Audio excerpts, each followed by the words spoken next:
Hey there, we're taking a look at Halo Infinite running on the AMD R5 5500U. Now this is running at 1080p with the lowest possible settings, but the 1080p is not actually correct. It's actually running with an internal resolution of just 71% of 1080p, so it's a little bit above 720p.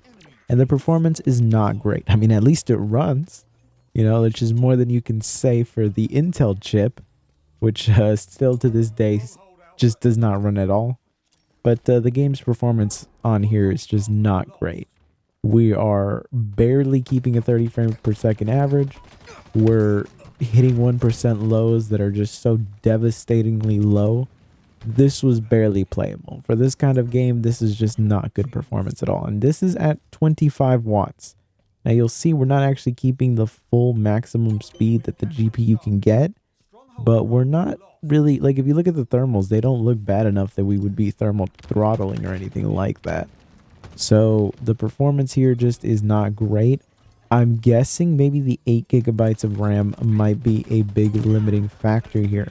I would like to see how this game would play on higher RAM capacity, but unfortunately the only other sodium RAM that I have is 32 gigabytes, but the speed is 2666. So not exactly going to be the greatest pairing for this in terms of just gaming performance. We might gain some FPS here because of the fact that, we might be very limited by the RAM. But I don't think that that speed is going to really be doing us any favors with the iGPU. So I might actually end up picking up some 16 gigabytes of RAM that are 3200 megahertz and pair with this. But I'm still not 100% sure if I want to do that yet, or if I want to keep testing this chip out at 8 gigabytes. Because realistically speaking, a lot of laptops with this chip sell with only 8 gigabytes. A lot.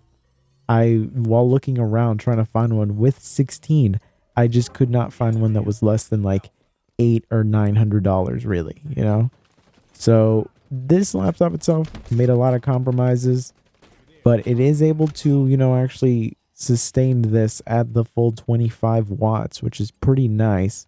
But I feel like the performance just isn't there for this game. And that might actually just be the RAM.